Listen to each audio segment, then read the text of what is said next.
हिंद, आपका स्वागत है सर्वेश क्लासेस केजीजी में।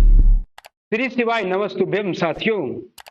जैसा कि आप देख रहे हैं आपके स्क्रीन पर है बीपीएससी शिक्षक भर्ती 2023 120 क्वेश्चंस का टीआरआई टेस्ट 1। और ये जो टेस्ट 1, वैसे तो मैंने बहुत सारा टेस्ट कराया है आपको अपने चैनल सर्वेश क्लासेस केजीजी पर, लेकिन ये टेस्ट 1 इसलिए है क्योंकि ये टेस्ट 1 है इम्तिहान का। इम्तिहान इंस्टीट्यूट का है बीपीएससी शिक्षक टीआरआई टेस्ट 1। इस प्रश्न में 120 प्रश्न है, प्रत्येक प्रश्न के लिए एक उत्तर है, गलत के लिए 0.5 काटा जाएगा। सारा कुछ एकदम हूबहू बीपीएससी के पैटर्न पर आधारित। आपको पता है कि इम्तिहान जो है यह बीपीएससी के एग्जाम के लिए बेस्ट प्रैक्टिस सेट प्रोवाइड कराता है। इसने आपके लिए भी बेस्ट प्रैक्टिस सेट प्रोवाइड करवाया है बीपीएससी शिक्षक भर्ती के लिए। और इस बेस्ट टेस्ट प्रैक्टिस को आपके सामने लेकर उपस्थित है आपका छोटा प्यारा नन्हा भाई सर्वेश। तो साथियों, जो भी आप क्या है, जितने भी हमारे भाई हैं जो कि क्या करने वाले हैं, जो कि शिक्षक अभ्यर्थी हैं और शिक्षक बनना चाहते हैं और एकदम शान से शिक्षक बनना चाहते हैं, तो वो जुड़ जाएंगे हमारे साथ सर्वेश क्लासेस केजीजी के साथ। उनका क्या करेंगे, एकदम डिटेल एनालिसिस करवा देंगे। और उसके बाद जो है वो लोग जैसे डिटेल एनालिसिस करेंगे, तो आप देख लीजिए आपके स्क्रीन पर जो ये सेट दिख रहा है, पूरा डिटेल एनालिसिस के साथ अगर आप इस सेट को बनाते हैं तो यकीन मानिए मैं जितना सेट करवा रहा हूं उतने सेट से एग्जाम में क्वेश्चन आएंगे, उससे बाहर कुछ नहीं। अभी हाल ही में आपका पता है कि बीपीएससी बीपीएसएससी बिहार दरोगा मद्य निषेध का एग्जाम हुआ, उसमें मेरे द्वारा कराया गया 85 प्रश्न आया है हूबहू। ओके, यहां से भी आएगा। इस प्रश्न पत्र में 120 प्रश्न है। ओके साथियों, पूरा एकदम फुल्ली क्या है, तो फुल्ली आपका जो ये है किस पर आधारित है, एकदम 120 प्रश्न है। प्रत्येक प्रश्न के लिए एक अंक है, गलत उत्तर के लिए 0.25 काटा जाएगा, यानी कि निगेटिव है 1/4। ओके साथियों, और प्रारंभिक परीक्षा में भाषा का माध्यम हिंदी अंग्रेजी होगा। यदि हिंदी और अंग्रेजी में प्रश्न में कोई अंतर होता है तो अंग्रेजी। 69 बीपीएससी प्रीलिम्स का भी सेट चल रहा है। तो आइए स्टार्ट करते हैं आज का अपना प्यारा क्लास। पहला क्लास आपके पहला क्वेश्चन आपके स्क्रीन पर है, 3 लगातार विषम संख्याओं के वर्गों का योग 251 है। क्या है, 3 लगातार विषम। तो पहली संख्या क्या होगा साथियों, पहली संख्या क्या होगा, मान लीजिए एक्स स्क्वायर। दूसरी संख्या क्या होगा साथियों, एक्स प्लस 2 का स्क्वायर। ओके, और तीसरी संख्या क्या होगा साथियों, एक्स प्लस 4 का स्क्वायर। और इन सभी का स्क्वायर कितना है, 251 है। ओके साथियों, अगर आप इसको तोड़िएगा तो ये क्या आएगा, ए प्लस बी का होल स्क्वायर, ए प्लस बी का होल स्क्वायर, ये सभी क्या है, ए प्लस बी का होल स्क्वायर पर तोड़ेंगे तो यहाँ आपको आएगा 3x square plus 12x minus 231 आएगा फाइनली, अगर आप तोड़िएगा तो, और बराबर 0 हो जाएगा। और उसके बाद यहाँ सबसे हम लोग क्या करेंगे, 3 बाहर कर लेंगे, 3 क्या कर लेंगे, बाहर कर लेंगे, तो बच जाएगा x square plus 4x plus कितना 77 बराबर 0। और उसके बाद आप इसका ब्रेकिंग कीजिएगा तो एक्स बराबर कितना आएगा 7। आपका जो बीच की संख्या वो कितनी आएगी, x बराबर 7 आएगी। तो बीच की संख्या कितनी होगी, x प्लस 2, 7 प्लस 2 यानी कि 9। ओके साथियों, वैसे थोड़ा मैथ का जगह कम है लेकिन फिर भी मैं डिस्कशन कराऊंगा। 4 वर्ष पूर्व ये तथा बी की उम्र का अनुपात कितना था, 9:11 था। कितने वर्ष पहले, 4 वर्ष पहले 9:11 था। तो ये क्या है, हम लोग ऐसे मान सकते हैं 9x, 11x था 4 वर्ष पहले, यानी कि क्या है 9x प्लस 4 बराबर 11x प्लस 4। अभी ना दोनों का क्या होगा, वर्तमान आएगा। और कहता है अभी इस समय इसके यदि उनके उम्रों का वर्तमान योगफल कितना 88 है। तो देखिए 9 11 11 9 कितना हो जाएगा साथियों, 20x प्लस 4 4 8 बराबर 88। तो 20x बराबर कितना हो जाएगा 88 माइनस 8, तो 20x बराबर कितना हो जाएगा 80/20। तो x का मान कितना आ जाएगा 4, x का मान कितना आ गया 4। तो वर्तमान में b की आयु तो 44 प्लस 4, 44 प्लस 4 कितना हो जाएगा 48, 44 प्लस 4 कितना हो जाएगा 48। कोई भी समस्या नहीं होने वाला है, ठीक ना। बस आप एक बार देख लीजिए, 100 लीची को बेचने पर 20 लीची के विक्रय मूल्य के बराबर प्राप्त होता है। क्या है, 100 लीची को बेचने पर 20 लीची के विक्रय मूल्य के बराबर लाभ प्राप्त होता है। तो लाभ प्रतिशत क्या है, क्या प्राप्त होता है, लाभ प्राप्त होता है। तो लाभ प्रतिशत पूछ रहा है साथियों। आपको पता है ये एसपी बराबर क्या होता है, सीपी प्लस प्रॉफिट होता है। ओके साथियों, एसपी हमारा कितना 100, एसपी बराबर 100 सीपी प्लस क्या हो जाएगा हमारा, तो कितना हो रहा है 20 लीची के, तो 20 एसपी। ओके साथियों, कितना एसपी, 20 एसपी, यानी कि हमारा क्या आ जाएगा 80 एसपी बराबर कितना 100 सीपी। 80 एसपी किसके बराबर है, 100 सीपी के बराबर है। अब लाभ परसेंटेज कैसे होता है, तो एसपी बटे सीपी कितना आएगा साथियों, एसपी बटे सीपी आएगा 100 बटे 80, यानी कि 5 बटे 4। ओके साथियों, अब प्रॉफिट परसेंटेज का फॉर्मूला पता है, क्या होता है प्रॉफिट परसेंटेज का फॉर्मूला, प्रॉफिट, तो प्रॉफिट कितने का हुआ, 1 का, बटे में क्या है, बटे में आपका सीपी कितना है, सीपी कितना है, तो 4 है, 1/4 गुना 100, तो 25 से कितना बार 25 का 100, यानी कि कितना परसेंट का प्रॉफिट कितना होता, तो उसका लाभ प्रतिशत क्या है 25%। कोई दिक्कत, एसपी बराबर सीपी प्लस प्रॉफिट होता है, सीपी दिया हुआ 100, एसपी है 100 मान लीजिए, और प्रॉफिट कितना है हमारा 20 एसपी है, ये इधर आके घट गया था, 80 एसपी बराबर कितना हो गया 20, 100 सीपी, एसपी अपॉन सीपी हो गया 100 बटे 80, यानी 5/4। लाभ कितने का हुआ साथियों, 1 का। ओके, निम्न क्रमवार बट्टों की श्रेणी में कौन सी श्रेणी एक ग्राहक के लिए सबसे अच्छी है, तो वही आपको करना है ए प्लस बी प्लस क्या करना है ए बी बाय 100 लगा के ये तीनों सबके लिए क्या करना है, चेक करना है। जब आप चेक कीजिएगा तब आप बता सकते हैं सबसे अच्छा कौन है, तो 20 10 और 20 30 20 और 10 क्या अच्छा है। तथा एक नल टंकी ए टंकी को 6 घंटे में भर सकता है, ए कितना घंटा में भर सकता है साथियों, ए 6 घंटे में भर सकता है। दूसरा टंकी बी को 10 घंटे में खाली कर सकता है, बी 10 घंटे में खाली कर सकता है, दोनों का एलसीएम कितना होगा 60 होगा। ओके साथियों, सॉरी 60 क्या 30 हो जाएगा ना, ये 6 पंचे 30 और ये 10 दिए 30, तो खाली पहले करा, दोनों नल एक साथ खोले जाए तो टंकी कितनी देर में भर जाएगा, दोनों दल 1 घंटा में ये 5 भरता है, तो ये क्या करता है 3 खाली कर देता है, तो 1 घंटा में कितना भरता है 2, तो टोटल भरने में कितना घंटा लगेगा 15 घंटा लगेगा। कोई समस्या साथियों, कोई समस्या नहीं। किसी 4 अंकों वाली सम संख्याओं का वर्ग निम्न में से कौन संभव हो सकता है, किसी 4 अंकों वाली संख्याओं का वर्ग क्या संभव हो सकता है, तो 4 अंकों वाली संख्या, देखिए 4 अंकों वाली सम संख्या, और सम संख्या का वर्ग जब भी होगा तो 2 का स्क्वायर कर दीजिए, 2 का स्क्वायर, या 2 पे पावर 4, तो 2 पर पावर 4 कितना आएगा 2 का स्क्वायर 4, और फिर 4 का स्क्वायर कितना आता है 16, तो लास्ट में हमेशा 16 आना चाहिए, तो यूनिट डिजिट से क्या है यही संभव है। 2 अंकों वाली संख्याओं का गुणनफल कितना है, 2 अंकों की संख्याओं का गुणनफल आपका 20 28 है, तो उसका एचसीएफ 13 है, तो अंकों की संख्या होगी, एचसीएफ कितना है 13, तो माना की संख्या कितना है 13x। ओके, और दूसरी संख्या क्या है गुना 13y, 13x बराबर 13y बराबर कितना है एलसीएम, गुणनफल कितना है 20 28, तो यहां से 13 कॉमन कर लेंगे, x इंटू वाई बराबर क्या हो जाएगा साथियों 20 28 बचे 13 गुना 13। ओके, जैसे इसको काटेंगे x इंटू वाई बराबर कितना आ जाएगा 12 आ जाएगा, x का मान कितना आएगा 1 और y का मान कितना आएगा 12।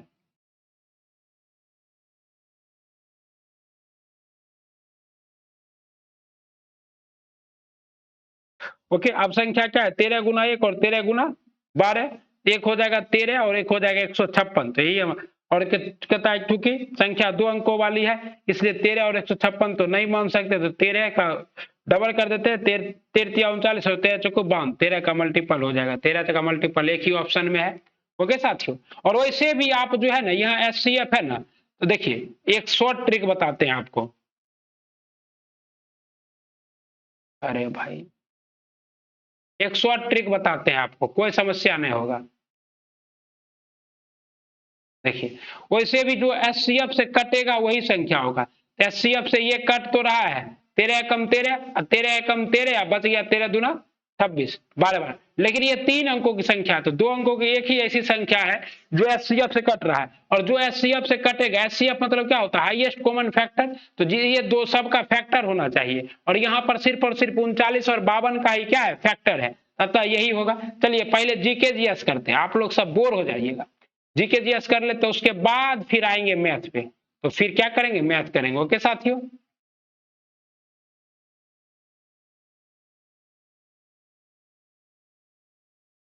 ठीक, अगला सवाल है कहता है निम्न में से कौन सा राज्य से कर्क रेखा होकर नहीं गुजरती है, कर्क रेखा, आप लोग को ऐसे ट्रिक भी पता है मित्र पर गमछा झाड़, बिहार से होकर कर्क रेखा नहीं गुजरती है। कर्क रेखा आपको अगर ऐसे देखा जाए कहां कहां गुजरती है, गुजरात, गुजरात के बाद राजस्थान, राजस्थान के बाद क्या है आपका मध्य प्रदेश, मध्य प्रदेश के बाद क्या है छत्तीसगढ़, छत्तीसगढ़ के बाद क्या है उड़ीसा, उड़ीसा के बाद क्या है पश्चिम बंगाल, पश्चिम उड़ीसा के बाद झारखंड है, पश्चिम बंगाल है, और उसके बाद क्या है, उसके बाद यहाँ पर त्रिपुरा और यहाँ पर मिजोरम। ओके साथियों, कुल 8 राज्यों से होकर कर्क रेखा गुजरती है। ट्रिक है मित्र पर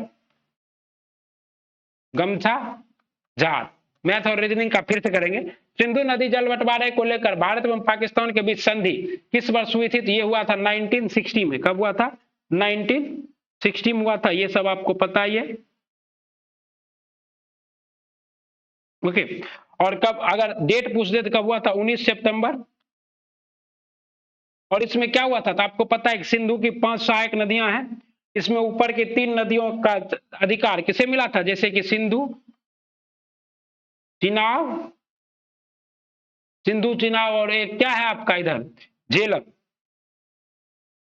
इस पे इसका जो है 80% पानी कौन यूज करेगा? पाकिस्तान, और 20% इंडिया। और नीचे का जो रावी है, सतलज है, इसका 80% हम यूज करेंगे। ओके साथियों, यही सिंधु जल समझौता हुआ था। और अभी भारत के वर्तमान प्रधानमंत्री आपको बोल भी रहे थे कि हम लोग क्या करेंगे, इसको ब्रेक कर देंगे। इस समय भारत के प्रधानमंत्री कौन थे? पंडित जवाहर लाल। प्लस पाकिस्तान के कौन थे? याकूब खान थे। कौन थे? याकूब खान। तो क्वेश्चन पूछ देता है सिंधु जल समझौते के समय पाकिस्तान के प्रधानमंत्री किसने थी, पाकिस्तान को किसने हस्ताक्षर किए थे? तो राष्ट्रपति याकूब खान ने। कौन किया था? राष्ट्रपति याकूब खान। ओके साथियों, मोस्ट इंपॉर्टेंट है, याद रखिएगा। और इस संधि को कराने वाला कौन था? इसे कराया था विश्व बैंक। कौन कराया था? विश्व बैंक कराया था। साइलेंट वैली भारत के किस राज्य में है? तो silent valley national park Bharat के केरल राज्य में है साथियों। ओके, और ये क्या है? राष्ट्रीय उद्यान है। कहता निम्नलिखित में से कौन सा बंदरगाह भारत के पश्चिमी तट पर स्थित है? तो आपको पता है ये आपका पश्चिमी तट है। यहाँ पर आपका क्या है? तो सबसे पहले यहाँ पर मुंबई का बंदरगाह है, खंभात की दीनदयाल उपाध्याय बंदरगाह है, नावासोबा है, मुंबई बंदरगाह है, पणजी बंदरगाह है, उसके बाद आपका मंगलोर बंदरगाह है, उसके बाद क्या है आपका केरल का तिरुवनंतपुरम बंदरगाह है, कोची बंदरगाह है। ओके, 5 बंदरगाह है। इसमें से कह कौन सा बंदरगाह पश्चिमी तट पर स्थित है? तो बताइए, एकमात्र बंदरगाह क्या होगा? मैंगलोर। मैंगलोर कहाँ स्थित है? पश्चिमी तट पर। बाकी ये सभी कहाँ है? तो ये देखिए, विशाखापट्टनम बंदरगाह यहाँ है, चेन्नई बंदरगाह यहाँ है, और डायमंड हार्बर बंदरगाह जो है यहाँ है कोलकाता में। ओके साथियों, संपत्ति के अधिकार को मूल अधिकार की श्रेणी से किस संविधान संशोधन द्वारा हटाया गया? तो हटाने वाला जितना भी काम है, 44वां संविधान संशोधन 1978 को हुआ था। संपत्ति के अधिकार को 19 के एफ से हटाकर कहां दे दिया गया? 300 ए में दे दिया गया। वर्तमान में ये क्या है? मात्र विधिक अधिकार है। क्या है? विधिक। ओके साथियों, कोई दिक्कत नहीं। 44वां संविधान संशोधन 1978 द्वारा 19 को 1F से हटाकर 300 के में दे दिया गया। संविधान के किस अनुच्छेद के अंतर्गत भारत के राष्ट्रपति को अध्यादेश जारी करने की शक्ति प्राप्त है? तो भारत का राष्ट्रपति अध्यादेश जारी करता है 1, 2, 3। ओके, और अध्यादेश जारी करने की शक्ति जो है भारत को, भारतीय राष्ट्रपति को किससे मिलता है? तो भारत शासन अधिनियम, भारत शासन अधिनियम 1935 से। और ये राज्यपाल किसके तहत? राज्यपाल जो है आर्टिकल 213 के तहत अध्यादेश जारी कर सकता है साथियों। ओके, और अध्यादेश संसद के सत्र अगर नहीं चल रहा है, तो संसद का सत्र चल रहा है तब तो 6 सप्ताह तक, और अगर मान लीजिए संसद का सत्र नहीं चल रहा है तो 6 माह तक क्या हो सकता है? वैलिड हो सकता है। ओके साथियों, भारतीय संविधान में मूल कर्तव्य की अवधारणा किस देश संविधान से प्रेरित है? यूएसएसआर से।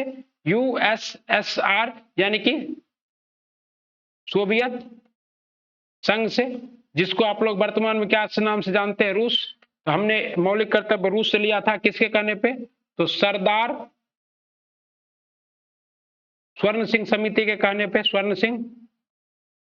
सरदार स्वर्ण सिंह समिति के कहने पर लिया था। और कब लिया था साथियों? तो 1976 में लिया था। और किसके द्वारा? तो 42वां संविधान संशोधन द्वारा।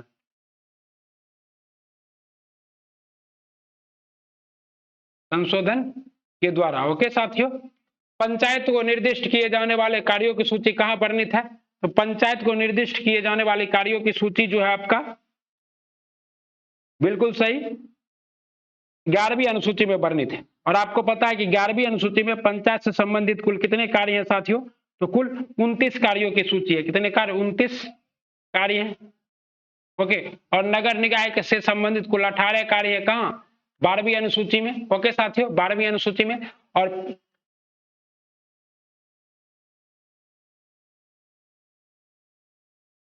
ठीक है साथियों, पंचायत को निर्दिष्ट किए जाने वाले कार्यों की सूची। आइए आगे चलते हैं।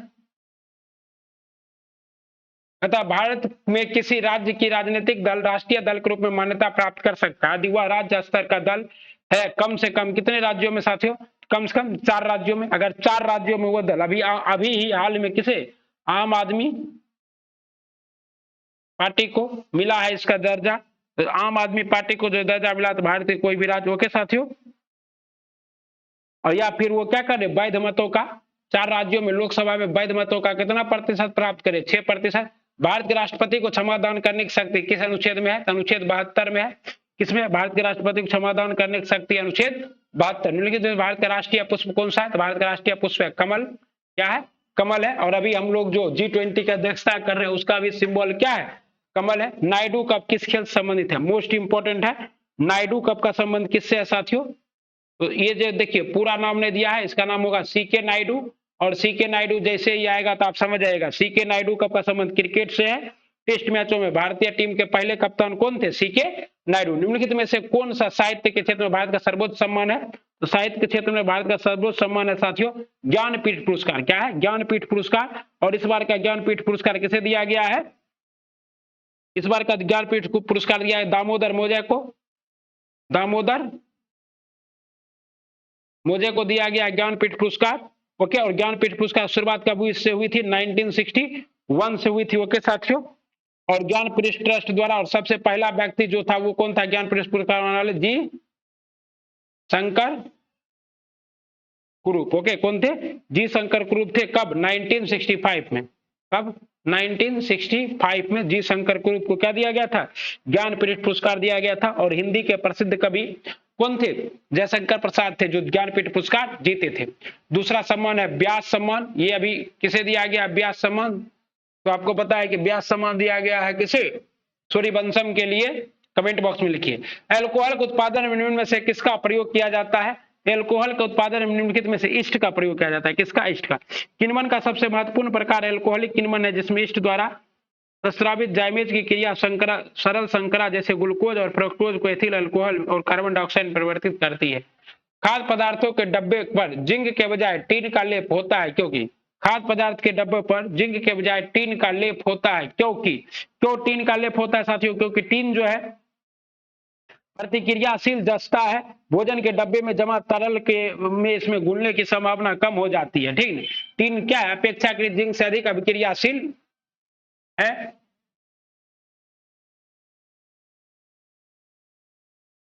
जिंक अधिक अभिक्रियाशील है जबकि टीन कम है।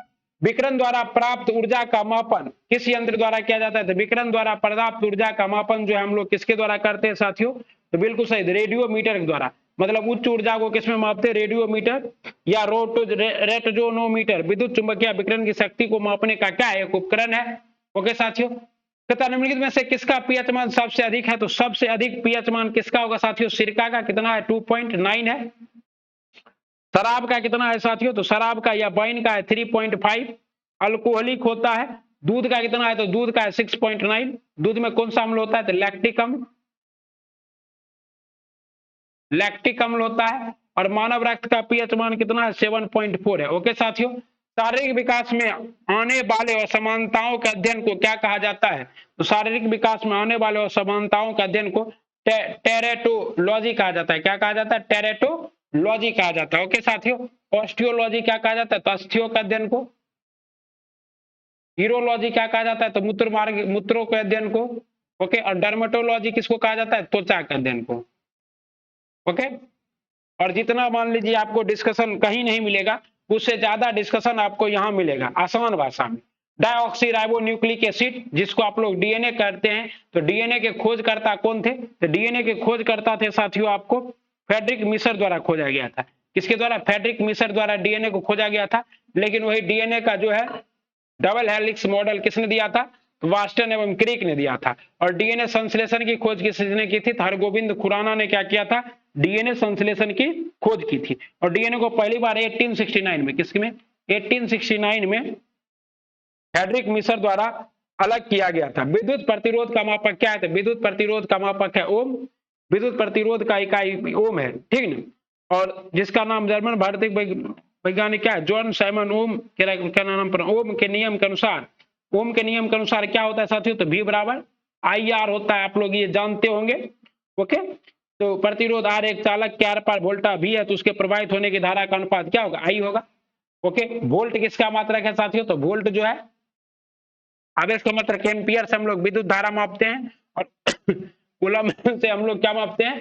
कूलम से हम लोग विद्युत आवेश मापते हैं। कोई समस्या नहीं, ठीक ना?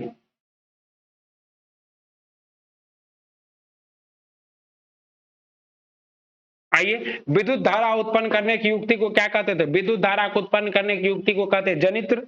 जनित्र मतलब आप लोग जिसको जनरेटर के नाम से जानते हैं, तो वही जनरेटर क्या करता है? विद्युत धारा उत्पन्न करता है। किसके द्वारा करता है साथियों? तो चुंबकीय प्रेरण के सिद्धांत के द्वारा। गैल्वेनोमीटर से धारा की क्या नापते? दिशा। मोटर क्या है? तो मोटर जो है विद्युत धारा को यांत्रिक ऊर्जा में, विद्युत ऊर्जा को यांत्रिक ऊर्जा में परिवर्तित करता है मोटर। और अमीटर क्या है? तो विद्युत धारा को मापते हैं। इनमें से कौन सा पादप हार्मोन है? तो पादप हार्मोन कौन सा? यह साइटोकाइनिन कैसा हार्मोन है? पादप हार्मोन है। इंसुलिन कहाँ स्थापित होता है? मानव के अग्नाशय में होता है। और यही क्या करता है? तो ग्लूकोज को नियंत्रित करता है साथियों। एस्ट्रोजन क्या है? तो इसको कहते हैं आप लोग सेक्स हार्मोन। किसमें होता है? पुरुष में होता है। थायरोक्सिन क्या है? तो ये थायरोक्सिन हार्मोन कहां से निकलता है? थायराइड ग्रंथि से निकलता है। और इसकी कमी से क्या होता है? घेघा नामक रोग हो जाता है। घेघा, घेघा नामक रोग। ओके साथियों, टमाटर का लाल रंग निम्न में से किसके कारण होता है? तो टमाटर का लाल रंग लाइकोपीन के कारण होता है। गाजर का जो पीला रंग है या लाल रंग, ये कैरोटीन के कारण होता है साथियों। ओके,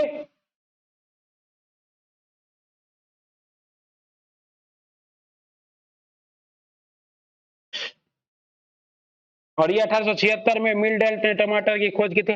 किस हार्मोन को लरो या हुरो हार्मोन कहते थे? एंड्रेनिल को क्या कहते हैं? लरो और हुरो हार्मोन कहते हैं। क्या कहते हैं? एंड्रेनिल, लरा और हुरो हार्मोन कहते हैं। और क्या से निकलता है? ये अधि विक्र ग्रंथि से निकलता है। कहां से निकलता है? अधि विक्र ग्रंथि से स्रावित होता है। यह विरोधी प्रभाव दिखाता है और शरीर में लड़ाई और उड़ान की प्रतिक्रिया। फोटोग्राफी में कौन सा अम्ल प्रयोग होता है साथियों? फोटोग्राफी में कौन सा अम्ल प्रयोग होता है? तो ऑक्जेलिक अम्ल। ओके, फोटोग्राफी में उपयोग में एसिटिक एसिड या साइट्रिक एसिड।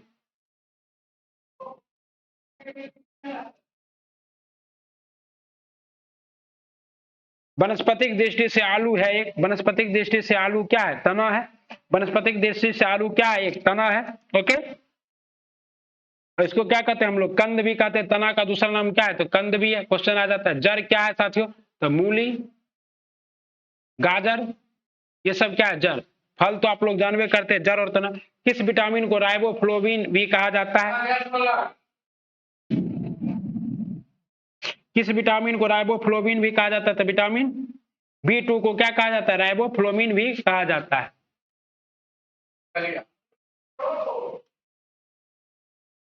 किस विटामिन को राइबोफ्लोविन भी कहा जाता है? तो विटामिन B12 को राइबोफ्लोविन कहा जाता है। ओके, स्वपोषी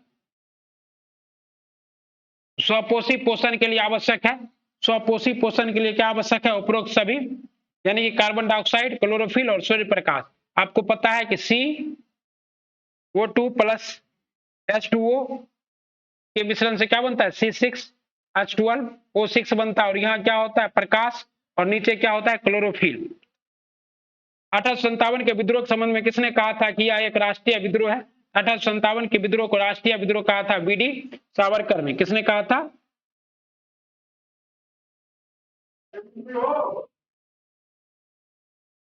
सॉरी, BD सावरकर ने क्या कहा था? प्रथम स्वतंत्रता संग्राम कहा था। और यह राष्ट्रीय विद्रोह इसे किसने कहा था? तो राष्ट्रीय विद्रोह इसे कहा था डिजरेली ने। किसने कहा था? डिजरेली ने। TR होम्स ने कहा था सभ्यता का बर्बरता के खिलाफ युद्ध।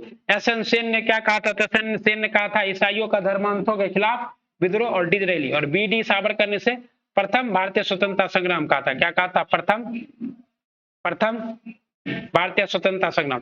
सबने अवज्ञा आंदोलन के समय बिहार के किस स्थान पर 15 फरवरी 1932 को पुलिस की गोली से 15 आंदोलनकारियों की मृत्यु हो गई थी? तो 15 फरवरी 1932 को 15 आंदोलनकारियों की मृत्यु जो है बिहार में कहां हो गई साथियों? तो बिल्कुल सही, तारापुर, मुंगेर, तारापुर मुंगेर में हो गया था ऐसा। सबने अवज्ञा आंदोलन के समय बिहार के मुंगेर के तारापुर में 15 फरवरी 1932 को गोली से 15 लोगों की मृत्यु हो गई थी।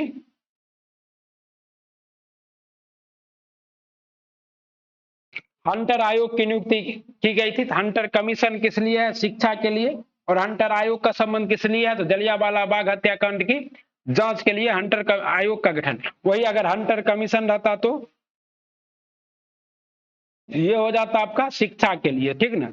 हंटर आयोग किसके लिए? जलियांवाला बाग हत्याकांड के लिए। सुभाष चंद्र बोस के राजनीतिक गुरु कौन थे? सुभाष चंद्र बोस के राजनीतिक गुरु थे चित्तरंजन दास, जिसको हम लोग किस नाम से जानते हैं? देश बंधु। और सुभाष चंद्र बोस का उपनाम क्या था? देश नायक। ओके,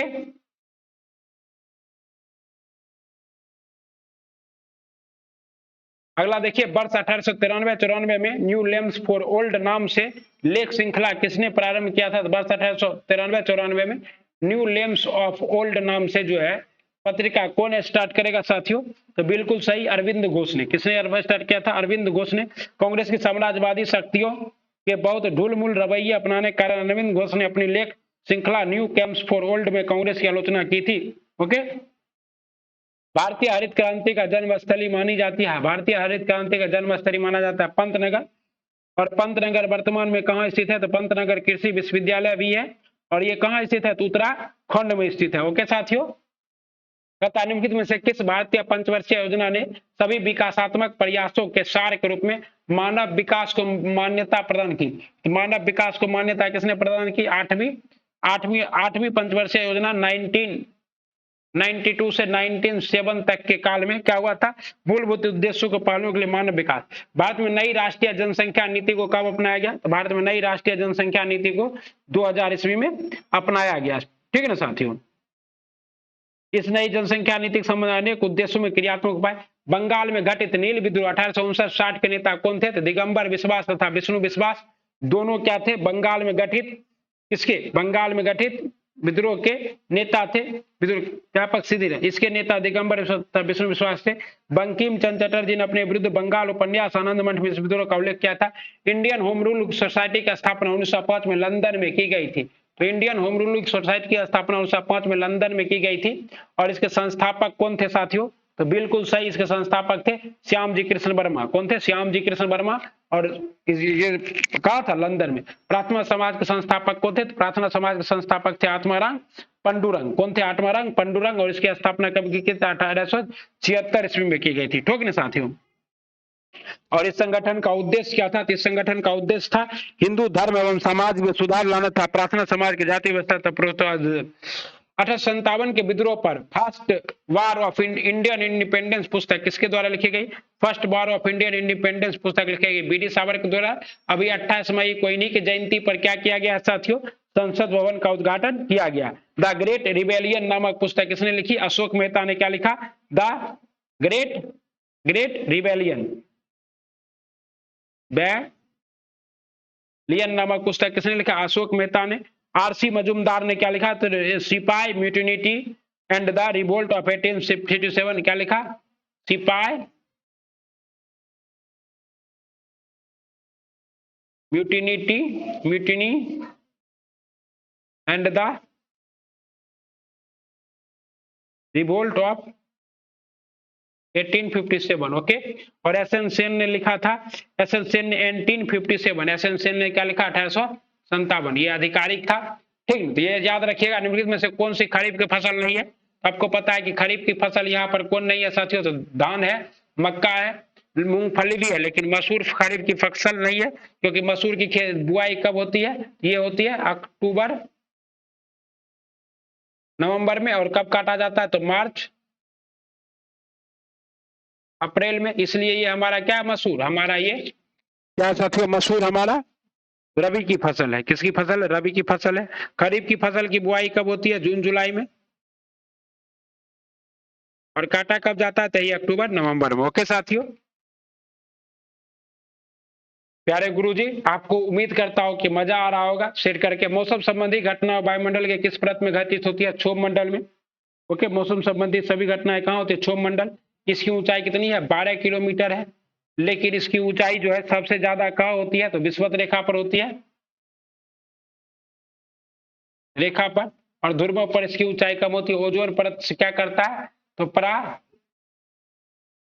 वैज्ञानिक किरणों को पृथ्वी पर आने से रोकता है। ओके, ग्रेट बैरियर रीफ कहाँ स्थित है? तो ग्रेट बैरियर रीफ आपका जो है ये प्रशांत महासागर में स्थित है। ओके साथियों, और ग्रेट बैरियर रीफ ऑस्ट्रेलिया महाद्वीप के क्या है? उत्तर पूर्व में है। ऑस्ट्रेलिया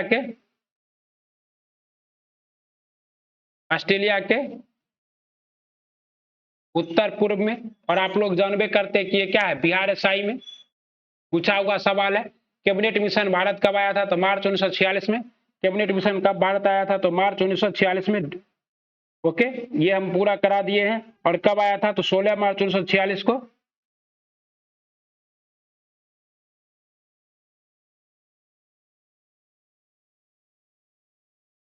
तथा खुदाई खिदमतगार नामक स्वदेशी संगठन की स्थापना किसने की थी? खुदाई खान अब्दुल गफ्फार खान ने। और जो काम ये कहा गांधी जी इस पार करते थे, वही काम पाकिस्तान साइड में कौन करता था? खान अब्दुल गफ्फार खान। इसलिए इन्हें किस नाम से जाना जाता है? सीमांत गांधी के नाम से, सीमांत गांधी। और ये पहले विदेशी थे जिन्हें क्या दिया गया था? भारत रत्न दिया गया था साथियों। ओके, और इसकी स्थापना ये कब करते हैं? तो 1929 में करते हैं। ओके साथियों, शौकत अली और इसका भाई, और ये किसका था? मोहम्मद अली। ये किसका? तो ये खिलाफत आंदोलन का नेता था। बंगाल विभाजन को कब लागू किया गया? 16 अक्टूबर 1905 को बंगाल विभाजन को लागू किया गया। कब? 16 अक्टूबर 1905 को। ओके, कांग्रेस सोशलिस्ट पार्टी की बैठक पटना में कब आयोजित हुई? कांग्रेस सोशलिस्ट पार्टी की बैठक पटना में 1934 में। और इसकी अध्यक्षता किसने की थी? तो जयप्रकाश नारायण ने। कांग्रेस समाजवादी दल की स्थापना आचार्य नरेंद्र देव, कौन?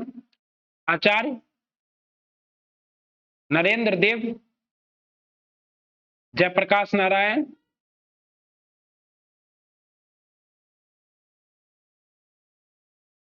जयप्रकाश नारायण, मीनू मासानी एवं अशोक मेहता के प्रयत्नों से की गई थी। इस दल का प्रथम सम्मेलन 1934 में पटना में हुआ।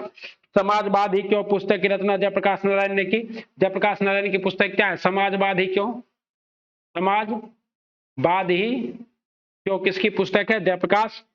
और समाजवादी एवं राष्ट्रीय आंदोलन पुस्तक की रचना आचार्य नरेंद्र देव ने किसकी रचना की? समाजवादी, समाजवादी एवं समाजवादी एवं क्या है? समाजवादी एवं स्वदेशी आंदोलन के सूत्रपात। कहता भाखड़ा नांगल एक संयुक्त परियोजना है। तो भाखड़ा नांगल एक संयुक्त परियोजना पंजाब, हरियाणा और हिमाचल प्रदेश का। किसका? पंजाब, हरियाणा और हिमाचल प्रदेश की एक संयुक्त परियोजना है।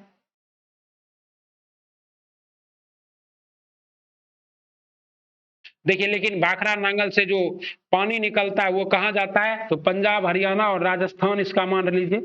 पंजाब, हरियाणा, पंजाब और राजस्थान की।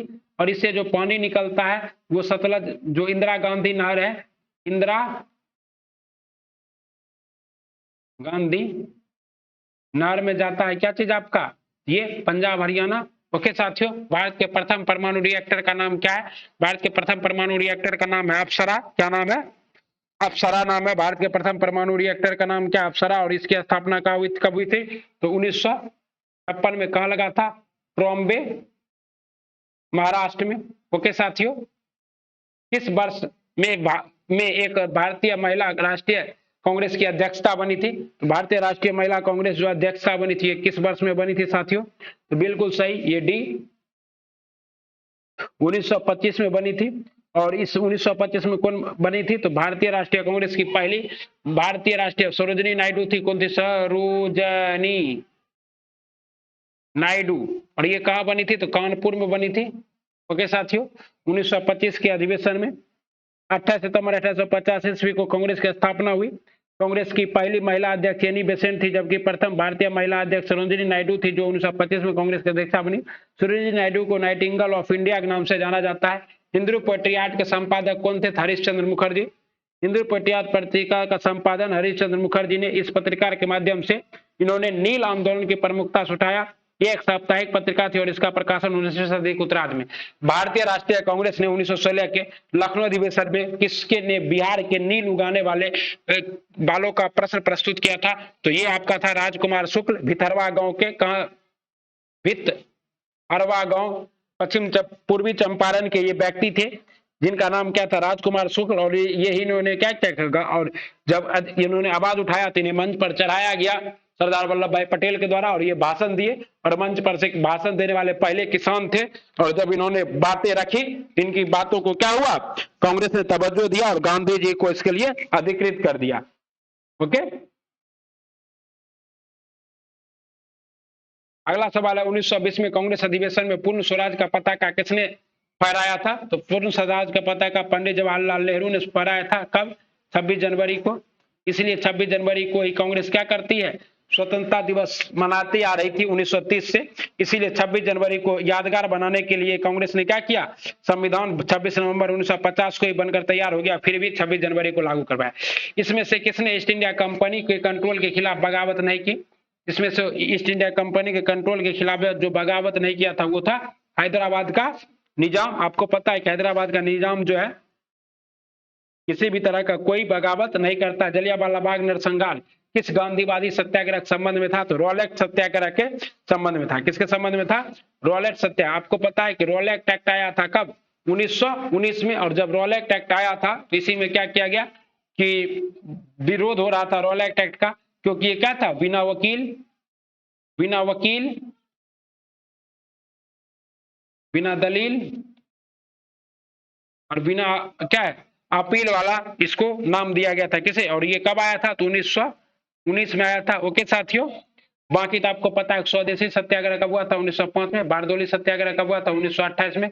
व्यक्तिगत सत्याग्रह कब हुआ था? 1940 में। ओके साथियों, निम्न में से गांधी जी का भारत में पहला सत्याग्रह कौन था? गांधी जी का भारत में पहला सत्याग्रह था चंपारण सत्याग्रह। कौन सा सत्याग्रह था? चंपारण सत्याग्रह। और ये कब किए थे? 1917 में। चंपारण के बाद गांधी जी कहां जाते थे? अहमदाबाद मिल मजदूर आंदोलन में जाते हैं। पर्यावरण संतुलन, और पहली बार भूख हड़ताल भारत में कहां करते हैं? तो भूख हड़ताल नहीं करते हैं, ठीक है। पर्यावरण संतुलन को बनाए रखने हेतु पर्यावरण संरक्षण अधिनियम को कब पारित किया गया? तो पर्यावरण संरक्षण अधिनियम को कब पारित किया गया? 1986 में पारित किया गया साथियों।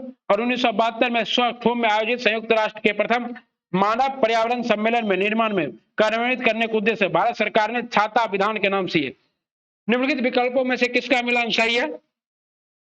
सही नहीं है। काजीरंगा राष्ट्रीय उद्यान असम सही है। कान्हा पक्षी अब बिहार राजस्थान सही है। कान्हा राष्ट्रीय उद्यान मध्य प्रदेश सही है। दुधवा राष्ट्रीय उद्यान छत्तीसगढ़, यही क्या है? गलत है। दुधवा राष्ट्रीय उद्यान कहाँ है? उत्तर। निम्न में से कौन जैव विविधता का सबसे महत्वपूर्ण घटक है? जैव विविधता का सबसे महत्वपूर्ण घटक क्या है साथियों? आर्द्र भूमि। पारिस्थितिकी तंत्र क्या है? जैव विविधता का सबसे महत्वपूर्ण घटक है। पारिस्थितिकी तंत्र शब्द को किसने दिया था? टाउन्सले ने। इसकी रचना किसने की थी? हेकले ने। रामसर सम्मेलन संबंधित है, रामसर संबंधित है आर्द्र भूमि से। आर्द्र भूमि दिवस कब मनाया जाता है? 4 फरवरी को मनाया जाता है। 2 फरवरी को मनाया जाता है। 2 फरवरी 1971 को ही क्या हुआ था साथियों? रामसर सम्मेलन हुआ था। कहां हुआ था? ईरान के शहर में हुआ था। और बिहार का एकमात्र रामसर सम्मेलन स्थल क्या है? कांवर झील है। कांवर झील कहां स्थित है? बेगूसराय में स्थित है साथियों। ओके, तब तक सक्रिय रूप से कार्य किया। भारत में इन्होंने 1982 में हस्ताक्षर किए। भारत रामसर सम्मेलन का हस्ताक्षर कब किया? 1982 में किया है। और तब से भारत क्या इसका सदस्य बने हैं। भारत में वर्तमान कुल कितने रामसर स्थल है? 46। क्योटो प्रोटोकॉल को किस वर्ष IUNFCCC द्वारा स्वीकार किया गया? क्योटो प्रोटोकॉल को 1997 में, 1997 में UFSFC के द्वारा क्या किया? और क्योटो शहर कहाँ है? तो जापान में। कहाँ है? जापान में। और इसका सम्मेलन किससे है? इसका संबंध किससे है साथियों? क्योटो प्रोटोकॉल का तो ग्रीन हाउस गैस को कम करने से है। ओजोन परत कहाँ स्थित है? तो ओजोन परत स्ट्रेटोस्फीयर में स्थित है। इसी को हिंदी में क्या कहते हैं? समताप मंडल। क्या कहते हैं? समताप मंडल। तो ओजोन परत कहाँ स्थित है? यही स्थित है। 25 से 35 किलोमीटर की ऊंचाई पर यह परत पाया जाता है। ओके साथियों।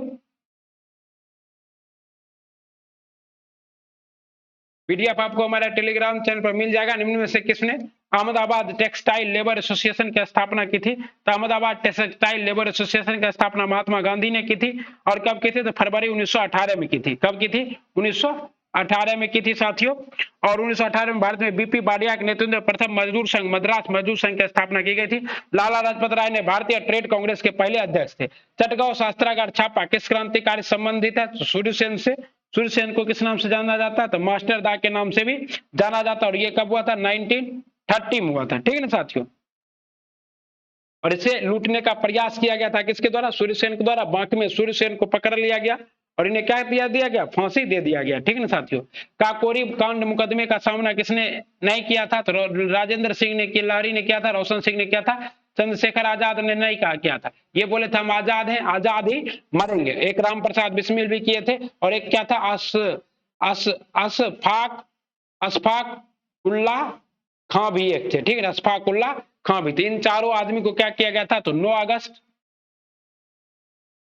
1925 को जो काकोरी कांड हुआ था उसके लिए इन्हें क्या दिया गया था? फांसी की सजा दी गई थी। ठीक है साथियों।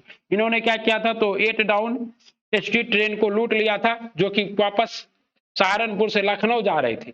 भारत की स्वतंत्रता के समय भारतीय राष्ट्रीय कांग्रेस के अध्यक्ष कौन थे?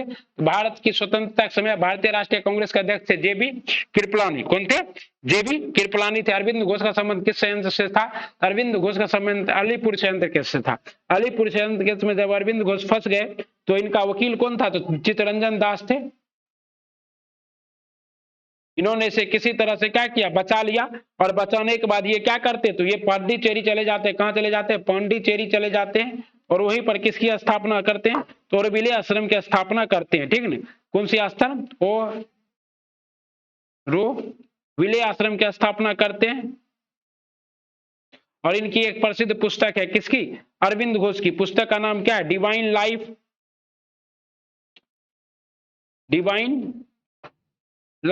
डिवाइन लाइफ किसकी पुस्तक है? अरविंद घोष की पुस्तक है, जो कि इनकी क्या है? आत्मकथा है। इनमें से किसका कथन है कि मैं एक क्रांतिकारी के रूप में कार्य करता हूं? मैं एक क्रांतिकारी के रूप में कार्य करता हूं। उपरोक्त कथन जवाहरलाल नेहरू जी का है। गांधी जी ने असहयोग आंदोलन के चलने के लिए किस फंड की स्थापना की थी? गांधी ने जो असहयोग आंदोलन के लिए तिलक स्वराज फंड की स्थापना की थी, क्योंकि 1 अगस्त 1920 को तिलक जी की मृत्यु हो गई थी। जिस दिन क्या हुआ था आपका? जिस दिन आपका स्टार्ट हुआ था क्या चीज? असहयोग आंदोलन। इसलिए गांधी जी ने इस दिन क्या किया था? तिलक स्वराज कोष की स्थापना। कहता है 21 अक्टूबर 1943 को किसने सिंगापुर में स्वतंत्र भारत की अस्थायी सरकार का गठन किया था? 21 अक्टूबर 1943 को सिंगापुर में किसने साथियों? तो ये अस्थायी सरकार का स्थापना की थी। ये आपके थे सुभाष चंद्र बोस। कौन थे? सुभाष चंद्र बोस। वैसे तो आजाद हिंद फौज का स्थापना किसने किया था? तो मोहनलाल ने किया था, लेकिन बाद में सुभाष चंद्र बोस इसके क्या बन गए थे? सदस्य बन गए थे। हाल ही में किसे भारतीय नौसेना उपाध्यक्ष नियुक्त किया गया? हाल ही में भारतीय नौसेना उपाध्यक्ष नियुक्त किया गया है संजय जसजीत सिंह को। किसे? संजय जसजीत सिंह को नौसेना उपाध्यक्ष नियुक्त किया गया है। ओके साथियों। अगला सवाल, हाल ही में किसने फेमिना मिस इंडिया 2023 का खिताब जीता? फेमिना मिस इंडिया 2023 का खिताब जीता है नंदिनी गुप्ता ने। कहता हाल ही में किस देश में एशियाई कुश्ती चैंपियनशिप 2023 का आयोजन किया गया? ये कहां किया गया साथियों? कजाकिस्तान में। कहां किया गया? कजाकिस्तान में किया गया। हाल ही में किस देश में एशियाई कुश्ती चैंपियनशिप का आयोजन किया गया? कजाकिस्तान में। और इसमें भारत ने कुल कितने पदक जीते हैं? तो भारत ने कुल 14 पदक जीता है। ओके। और 14 पदक जीतकर प्रतियोगिता भारतीय पहलवान अमन शेरावत ने पुरुषों 57 किलोग्राम फ्री स्टाइल में किर्गिस्तान कलमात सुरेश को हराकर स्वर्ण पदक भी जीता है। अखिल भारतीय बाघ आकलन 2022 के अनुसार भारत में बाघों की संख्या कितनी है? 3167। कितनी है? 3167। और ये हर 2 वर्ष में किया जाता है। और टाइगर प्रोजेक्ट कब लॉन्च किया गया था? 1973 में। ऑपरेशन टाइगर कब स्टार्ट किया गया था? 1973 में किया गया था। ठीक है। हाल ही में किस राज्य में डॉक्टर बाबा साहेब भीमराव अंबेडकर की 70 फीट ऊंची प्रतिमा स्टेच्यू ऑफ नॉलेज का अनावरण किया गया था? स्टेच्यू ऑफ नॉलेज का अनावरण कहां किया गया साथियों? तो महाराष्ट्र में। कहां किया गया? महाराष्ट्र में। वैसे इनकी कांस्य प्रतिमा कहां बनाई गई है? तेलंगाना में, जो कि वर्तमान में क्या है? इनकी सबसे ऊंची प्रतिमा। बाबा साहेब भीमराव अम्बेडकर का जन्म कब मनाया जाता है? जन्म 14 अप्रैल को मनाया जाता है। विश्व आतंकवाद सूचकांक 2023 में भारत का स्थान क्या है? विश्व आतंकवाद सूचकांक 2023 में भारत का स्थान है 13वां। कितना स्थान है? 13वां स्थान है। ओके,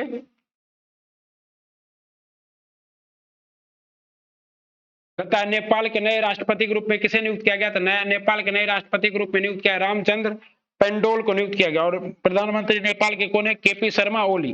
13 मार्च 2023 को नेपाली कांग्रेस ने पार्टी रामचंद्र पेंडोल को नेपाल के राष्ट्रपति की शपथ दिलाई। इन्हें विद्या देवी भंडारी का स्थान लिया है। ओके, और 9 मार्च 1923 को संपन्न चुनाव में कुल वैध मतों का 65.5% इनको क्या हुआ? प्राप्त हुआ। किसे? रामचंद्र पेंडोल के। और उपराष्ट्रपति कौन चुने गए? तो ये है राम साहेब प्रसाद यादव। ये क्या है? उपराष्ट्रपति है। किसके? नेपाल के। और नेपाल के साथ तो हमारा बहु बेटी का संबंध है। 32वां सरस्वती सम्मान 2022 किसे प्रदान किया गया?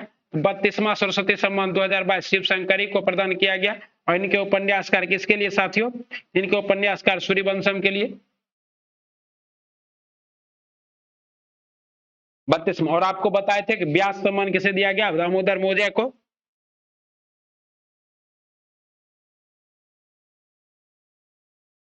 अगला हाल ही में बोल्ड कुरुक्षेत्र सैन्य युद्ध अभ्यास भारत और किस देश के साथ? तो बोल्ड कुरुक्षेत्र सैन्य युद्ध अभ्यास भारत और किस देश के साथ? सिंगापुर के साथ। बोल्ड कुरुक्षेत्र सैन्य युद्ध अभ्यास 6 से 13 मार्च 2023 के बीच भारत और सिंगापुर के सेना के बीच हुआ। ओके, 23वां राष्ट्रमंडल विधि सम्मेलन का सम्मेलन कहाँ हुआ? तो गोवा में। 23वां राष्ट्रमंडल विधि सम्मेलन कहाँ हुआ? तो गोवा में। गोवा की राजधानी क्या है? पणजी। 5 से 9 मार्च किसके बीच हुआ? 5 से 9 मार्च 2023 को हुआ 23वां। ओके साथियों, आइए अब हम लोग क्या करेंगे? गणित के सवाल करेंगे।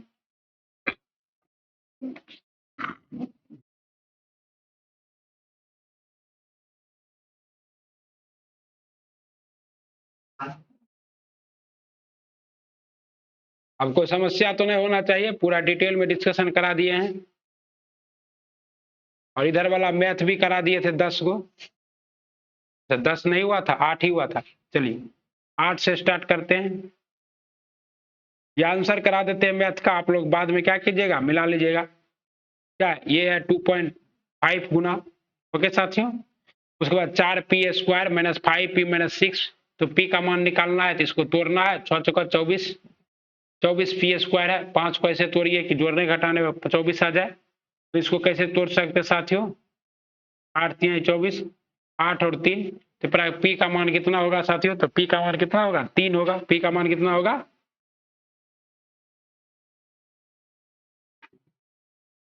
2 होगा। यदि a प्लस बी प्लस सी बराबर 13, a² plus b² plus c² बराबर 69, a plus B plus B plus C plus A क्या होगा? तो आपको पता है फॉर्मूला इसका क्या है? फॉर्मूला याद रख लीजिए। a प्लस बी प्लस सी का होल स्क्वायर बराबर क्या होता है? a² plus b² plus c² plus 2ab plus bc plus ca। Okay साथियों, ये हमारा फॉर्मूला है। और इसी फॉर्मूला पे इसको क्या कर सकते हैं? आप पुट करके बना सकते हैं, कोई समस्या नहीं। कहता है एक आदमी 15 किलोमीटर प्रति घंटे की गति से चल रहा है। कितने किलोमीटर प्रति घंटे की? 15 किलोमीटर प्रति घंटे की गति से चल रहा है। और वह प्रत्येक किलोमीटर 3 मिनट का विश्राम लेता है। तो 15 किलो और वह 4 किलोमीटर की दूरी तय करने में कितना समय लेगा? तो प्रत्येक किलोमीटर में 3 किलोमीटर, 15 किलोमीटर प्रति घंटे की रफ्तार से वो चल रहा है। तो 1 किलोमीटर की दूरी तय करने में लगा समय कितना होगा? 4 मिनट। 1 किलोमीटर दूरी कितने मिनट में तय करेगा? 4 मिनट में तय करेगा। तो कहता है 4 किलोमीटर की दूरी तय करने में तो 4 चौका 16 मिनट लगना चाहिए। लेकिन बीच में इसका 3 का स्टॉपेज जो आएगा, 3 9 मिनट। तो 16 + 9 25 मिनट क्या हो जाएगा? टोटल हो जाएगा। कोई दिक्कत? आइए सबसे बड़ी संख्या ज्ञात कीजिए जो इतना इतना इतना से विभाजित हो और क्रमशः इतना इतना इतना शेष पर। इसमें से 66 शेष आएगा, 66 घटा दीजिए। इसमें से 51 51, इसमें से 10 तो 10 घटा के उसके बाद इसका क्या निकाल दीजिए? HCF निकाल दीजिए। आंसर कितना आएगा? 71। 4 पात्रों के मिश्रण में दूध और पानी का अनुपात 5:3, 2:1, 3:2 और 7:4 है। अनुपात किस पात्र में पानी का सापेक्ष दूध की मात्रा अधिक है? गिर जाएगा। किसमें दूध की मात्रा अधिक है साथियों? तो पहला में क्या है? 5:3 है। तो यानी कि क्या है? 5/8 गुना तो कितना होगा? 0.62। उसके बाद आपका क्या है? 2/3 क्या होगा? 0.66। उसके बाद क्या होगा? 3/5 तो क्या हो गया? 0.6। तो सबसे ज्यादा किस में होगा साथियों? 0.66 यानी कि 2 पॉइंट दूसरे में 2.1 में। इसमें क्या है? इसमें घड़ी की सुइयां दिन में कितनी बार मिलती है? घड़ी की सुइयां दिन में कितनी बार मिलती है? एग्जैक्ट क्या है क्वेश्चन है, रटने वाला क्वेश्चन है। 22 बार मिलती है। कितनी बार मिलती है? 22 बार घड़ी की सुइयां मिलती है। यदि दो संख्याओं का योग 36 है तथा मौसम क्या है? 4 है, तो उस संख्याओं के ऐसे कितने युग्म संभव है? HCF कितना है साथियों? HCF 4 है। ओके साथियों, और इसका 4P और 4Q क्या हो जाएगा? 4P और 4Q, जहां P और Q सहवास संख्या है तो 4P प्लस 4Q बराबर 36। तो 4 कॉमन कर लेंगे, 4 कॉमन कर लेंगे, P प्लस Q बराबर कितना हो जाएगा? 36 हो जाएगा। P प्लस Q बराबर कितना हो जाएगा? 36 हो जाएगा। ठीक ना? आप क्या कीजिएगा? P प्लस Q बराबर कितना हो जाएगा? P प्लस Q बराबर 9, और 9 आप कितने तरीके से पूरा सकते हैं साथियों? 1 8, 1 और 8 हो सकता है, 4 और 5 हो सकता है, 2 और 7 हो सकता है। कुल कितने तरीके हो सकते हैं? 3 तरीके। एक वस्तु को 5% लाभ पर बेचने पर एक व्यक्ति को 5% हानि पर बेचने की तुलना में 150 रुपया। तो देखिए अंतर कितना का? 10% का, और 10% का वैल्यू कितना है? 150। तो 100% कितना होगा? 1500 होगा। कितना होगा? ठीक।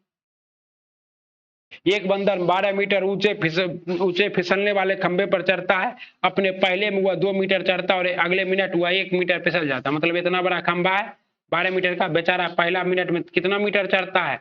2 मीटर चढ़ता है, लेकिन 1 मीटर फिसल जाता है। कितना मीटर? 1 के मीटर। 2 मिनट में कितना मीटर चढ़ पाता है? तो 2 मिनट में 1 मीटर चढ़ पाता है। तो टोटल वो कितना मिनट में चढ़ पाएगा? तो 20 गुना 2 गुना 10 यानी कि 20 मिनट, 20 मीटर ऊंचा रहेगा। तो यानी कि टोटल कितना है? और 20 प्लस 1 21।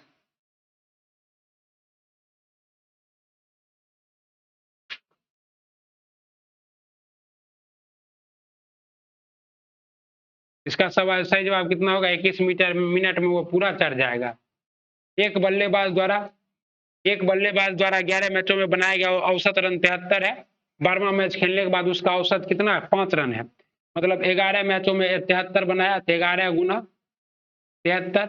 12वां मैच खेलने के बाद उसका नया औसत 5 रन कम हो गया।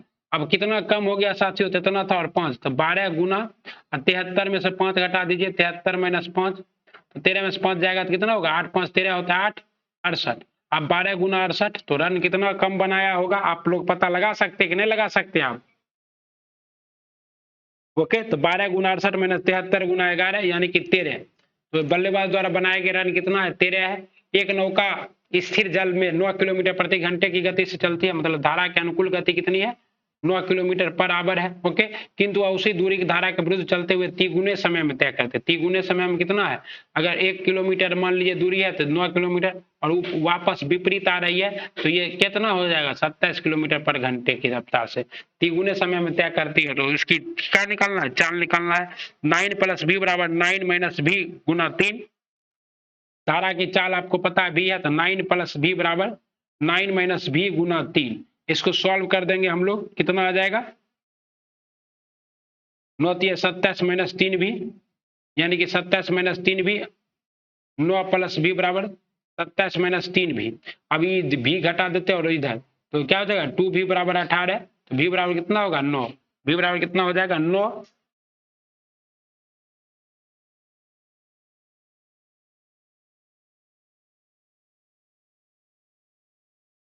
कहता है धारा की गति क्या है? तो धारा की गति भी का मान कितना आ गया? 9। 9 ऑप्शन में नहीं दिया हुआ था। कितना होगा साथियों? 4.5 किलोमीटर प्रति घंटा। ओके, 9 का आधा। 2 भी बराबर 9 है, तो भी बराबर कितना हो जाएगा? अच्छा सॉरी, इधर क्या है? 3 भी पॉजिटिव प्लस में है, तो इधर आएगा तो माइनस प्लस में हो जाएगा। तो 3 भी या प्लस 1 भी, तो 4 भी हो जाएगा। तो यहाँ क्या था ना, 16 18/4 होगा तो 4.5 किलोमीटर आराम से हो जाएगा। कोई दिक्कत नहीं, गड़बड़ हो गया था तनिषा। चलिए अगला सवाल देखिए। एक आदमी 120 रुपये लागत वाली वस्तु पर क्या कीमत अंकित करे कि वह 16% छूट देने के बाद भी 12% लाभ प्राप्त करे? कल के ही एग्जाम में यह सवाल आ चुका है। इसमें बिहार एसएससी बीपीएसएससी के बिहार दरोगा के एग्जाम में सेम टू सेम सवाल आया हुआ है। इसका सही जवाब कितना होगा साथियों? इसका सही जवाब होगा 1600 रुपया। 1600 रुपया अंकित करना होगा। अब अंधेरा, अंधेरा कौन मिटाता है? दीपक मिटाता है। तो थकान कौन मिटाएगा साथियों? तो थकान व्यायाम तो नहीं मिटाएगा। प्यास कौन मिटाएगा? पानी मिटाएगा। तो यही हमारा क्या है? सही है। लोहा, तांबा, जस्ता। लोहा, तांबा, तो जस्ता क्या है? जस्ता का क्या होगा साथियों? सभी क्या है? धातु है। लोहा, तांबा, जस्ता। तो जस्ता चांदी, एक धातु, एकमात्र धातु क्या है? चांदी है। 3 सते 21, 3 के टेबल में ई 7 बार में आया। तो ये किसके टेबल में ई 7 बार में आएगा? हमको भाग करना है 7 से। बताइए किसके टेबल में आएगा? तो ये 82 के टेबल में 7 बार में आएगा। 82 गुना 7, 7 दूना 14, 4, एक यूनिट डिजिट से हम लोग बना लिए, कोई दिक्कत नहीं। ओके, कहता है देखे 24 से 26 नीचे दिए गए विकल्पों में से विषम शब्द अक्षरों की संख्या को चुनिए। देखे, देखे, सुने, गंध, सोचे। तो सब कुछ सोचना है और गंध क्या है? सूंघने से है। ओके,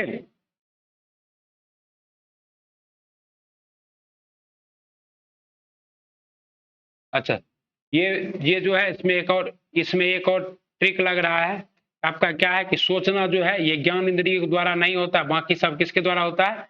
ज्ञान इंद्रियों के द्वारा, इंद्रियों के द्वारा होता है। ठीक है ना?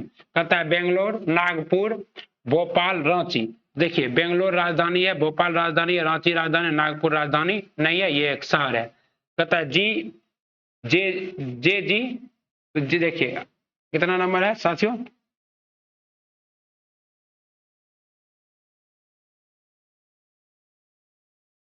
जी से, जी से कितना बढ़ गए साथियों? तो 5 बढ़ गए। और जे से कितना बढ़ गए? 7 बढ़ गए। तो उसी तरह ये सब क्या है? सही है, बढ़ रहा है। जी, जी का प्लेस वैल्यू कितना? ई जो थी 8, 8 में से 7 बढ़े तो 8 7 15, तो ये कितना आ गया? ओ का मान कितना है? 15, 7 बढ़े। और यहाँ जे से कितना बढ़ गए साथियों? जे से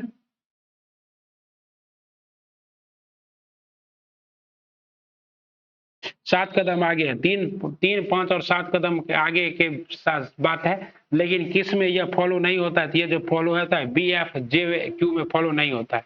कहता है शब्द कोश के अनुसार लगाना है। E L, E L, E L, E C, E C, E C, E C, T T T T, सब में ई एल सी टी, यहाँ तक सही है। आर आर वाला नहीं होगा। आर आर, आर के बाद पहले क्या आना चाहिए? आई आना चाहिए। आई के बाद क्या आना चाहिए? आई के बाद सी। तो सबसे पहले 3 होगा। और सबसे पहले 3 दूगो में है, ये दोनों। उसके बाद 3 के बाद क्या आएगा? 5, 3 के 5, 5 भी दोनों में है। उसके बाद 5 के बाद क्या आएगा? 4 आएगा या ये एक आएगा? देखिए E L E C T R O, T R O और टी आर ओ। उसके बाद पी है और यहाँ एल है, तो एक आएगा। यानी कि सही जवाब क्या होगा? बी होगा। ओके साथियों, पीएमटी। कहता है पीएमटी, तो पी में क्या किए? -1 किए, तो क्या आ गया? ओ आ गया। फिर एम में +1 किए तो इतना, और फिर टी में -1 किए थे। एक उसी तरह इसमें +1, एम -1 कर दिए, फिर यहाँ क्यू में प्लस कर दिए, एक आ गया, फिर आर में माइनस कर दिए। उसी तरह इसमें क्या करें? एम के बाद माइनस कर देते, तो एम के बाद क्या आता है? एल आता है। एस के बाद एस में प्लस कर देंगे तो क्या आएगा? एल, यू प्लस कर देंगे भी, तो एल भी। ओके, तो सही जवाब क्या? सॉरी, यू आ जाएगा। L U P, L U P. 2 6 18 54, 2 6 18 54 का क्या होगा साथियों? फटाक से जवाब बताइए। तो इसका जवाब होगा 162। जैसे जूस को इतना के रूप में लिखा जाता है, तो टॉय को क्या लिखा जाएगा? तो देखिए जे, जे का पॉइंट क्या है? 10, 10 गुना 2 - 1। जे का पॉइंट क्या है? 10, 10 गुना 2 - 1 लिखा गया 19। उसी तरह यू का पोजीशन कितना है साथियों? 21, 21 गुना 2 माइनस कितना लिखा गया? 1 लिखा गया 41। उसी तरह आई का पोजीशन, तो उसी तरह टॉय का पोजीशन कितना? 20, 20 गुना 2 40, 40 में से एक जाएगा, कितना होगा? 39। और 39 एक ही में है, तो एक एक से हो जाएगा, दूसरा चेक भी करना नहीं पड़ेगा। ओके साथियों, आइए आगे देखते हैं। कहता है नारंगी को मक्खन, मक्खन को साबुन, साबुन को स्याही, स्याही को शहद और शहद को नारंगी कहा जाए। इनमें से कौन सा कपड़ा धोने के काम में आता है? कपड़ा किससे धोते हैं आप लोग? साबुन से। और साबुन को क्या कहा जा रहा है? स्याही। तो कपड़ा धोने में कौन काम आएगा? स्याही। पी क्यू का भाई है, आर एस क्या है? भाई है। ये सब भाई भौजाई है। ओके, टी पी का पिता है। निम्नलिखित में से कौन सा कथन निश्चित रूप से सत्य नहीं हो सकता है? इसका सही जवाब होगा साथियों आपका डी। देख लीजिएगा अब कितना करा है, समय ज्यादा हो गया है। ओके, यहाँ पर आपको क्या भरना? X Y, X X Y, Z Y, X फिर वाई, फिर पी एक्स वाई। ओके, तो यानी कि आपका क्या है, डी है। नीचे दिए गए चित्र में त्रिभुजों की संख्या, त्रिभुज कितना 1 2 3, यहाँ पर कितना हो 3, 1 2 3 4, 4 के बाद कितना हो जाएगा साथियों 4 5 6, इसमें 6 2 प्लस 4 8, उसके बाद इसमें फिर कितना होगा 1 2 3, फिर इसमें वही आपका 6 और इसमें 1 2 3, और उसके बाद आप सबको मिला के देख लीजिए कितना बन रहा है। सबको मिलाकर एक वही त्रिभुज बन रहा है। ओके, उसके बाद फिर एगो कौन सा त्रिभुज बन रहा है साथियों, एगो ई त्रिभुज बन रहा है बड़का। ओके, और कहाँ बन रहा है तो जोड़ दीजिए 3 3 6 3 3 3 6 3 6 तिहाई 3 तिहाई 9 6 6 12 12 9 कितना हो जाएगा साथियों 12 9, और उसके बाद यहाँ तो देख ही रहे हैं कि एक ये बन रहा है, उसी की तरह एक इधर भी बनेगा आपका। ओके, फिर एक यहाँ बन रहा है, फिर एक यहाँ बन रहा है। ओके, इस तरह से 4 और बढ़ गया प्लस 4। अब इस सबको जोड़ के क्या करना है, सही जवाब आपको बताना है। सही जवाब कितना आएगा साथियों 29। कितना आएगा 29। कितना होगा 12 प्लस 9 प्लस 4, 9 4 9 2 9 2 11 1 1 1 2 21 प्लस 4 25, और 4 गो और होगा कहीं, आप लोग देखिए। एगो ई हो गया आपका, दोनों वर्ग को मिक्स करके। उसके बाद क्या हो गया, एक ये तो देख लिए थे, कुल 29 है, गिन लीजिएगा आप लोग। ओके, शाम अस्मिता के सूर्य की ओर पीठ करके बैठा है। शाम को अस्मिता ने सूर्य की ओर पीठ करके बैठा है। शाम का समय है, यानी कि सूर्य की ओर पीठ करके बैठा है, यानी किस ओर इसका मुंह है, पूर्व की ओर मुंह है साथियों शाम का। और क्या कहता है, सूर्य की ओर पीठ करके चलना शुरू कर दिया, पूर्व की ओर चलना। कुछ देर बाद बाईं ओर मुड़ गया। कहाँ मुड़ गया, बाईं ओर मुड़ गया। और फिर क्या हुआ, दाईं ओर मुड़ा, और फिर बाईं ओर मुड़ा। वह अब किस दिशा में जा रहा है, तो उत्तर दिशा में जा रहा है। कहाँ जा रहा है, उत्तर दिशा में जा रहा है। निम्नलिखित में से कौन सा विकल्प नीचे दिए गए शब्दों का अर्थपूर्ण व्युत्क्रम है। हाथी, बिल्ली, मच्छर, बाघ, वेल। इसमें से क्या है, मच्छर है, मच्छर से बड़ा है क्या है बिल्ली, बिल्ली से बड़ा है टाइगर, टाइगर से बड़ा है हाथी, और हाथी से बड़ा है वेल। यानी कि आपका सही जवाब क्या होगा, ये 4 18 क्या है 2 का स्क्वायर माइनस 2, 2 का क्यूब माइनस 2, उसी तरह 3 का क्यूब माइनस 2, 3 का क्यूब माइनस 3 का स्क्वायर, उसी तरह 4 का क्यूब माइनस 4 का स्क्वायर। 4 का क्यूब कितना होगा, 4 चौका 16 16 64 माइनस 16, 64 में 16 जाएगा 14 में 6 जाएगा 814 48, एक ही जवाब है। ओके, कोई दिक्कत नहीं। कहता 38 2 4 12, तो 2 से 4 कितना हुआ, 2 गुना 2 4, 4 तिहाई 12। ओके, बर चौक 48, 48 पंचे 240, 240 छक्के 1460, 1440 कितना होगा 1440। उसके बाद ये है इलेक्ट्रोलाइसिस, घट रहा है वर्ड, इसमें आपको इसको देखना है। सही जवाब इसका क्या होगा, CIS।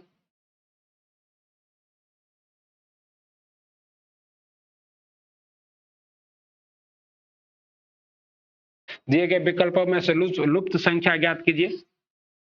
आइए लुप्त संख्या ज्ञात करते हैं। 32 है, 8 है, 32 है। 32 प्लस 32 कितना होगा 64, और 8 गुना 8 64। 31 प्लस 9 कितना होगा 5 गुना 5, 31 प्लस 9 गुना 8 गुना 5, सब में 8 से गुना कर रहा है। 26 गुना 30, और यहाँ पर 26 गुना 30 कितना होगा 6 6 और 3 2 5 56, और 8 के टेबल में किससे गुना करेंगे तो 7 8 56, यानी कि हमारा सही जवाब कितना होगा 7 होगा साथियों। इस तरह से हमारा ये क्या था, संपूर्ण सेट था, पूरा डिटेल से आपको करा दिए हैं। आप देख रहे थे सर्विस क्लासेस KGG पे सेट प्रैक्टिस, दमदार सेट प्रैक्टिस। ओके साथियों, मिलते हैं तब तक अगले वीडियो में, और खूब मन लगा के पढ़ते रहिए। और इस वीडियो को क्या करना, लाइक सब्सक्राइब और शेयर कर देना है। ओके, क्या करना है, लाइक सब्सक्राइब और शेयर कर देना है। और हाँ साथियों, एक बात याद रखिएगा कि आपकी तैयारी में धार देने के लिए हम हर दिन प्रयास कर रहे हैं, और इस प्रयास को और आगे बढ़ाने के लिए आप हमारे चैनल के साथ जुड़ जाइए। हमारे चैनल को लाइक सब्सक्राइब और शेयर कीजिए अपने दोस्तों के साथ, ताकि ज्यादा से ज्यादा छात्र जुड़ सके और इस क्लास का क्या ले सके, लाभ ले सके। ओके साथियों, हमने आपको देखिए, हमारा टेलीग्राम चैनल है ये, हमने आपको इस पे बहुत सारा कंटेंट दे रखा है। अगर आप जुड़ते हैं तो यकीन मानिए आप बहुत कुछ सीख कर जाइएगा। ओके,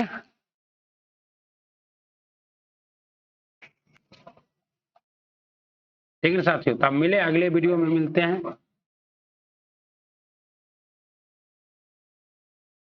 ठीक है साथियों, अगर अभी तक आप लोग हमारे वीडियो के साथ जुड़े हुए थे,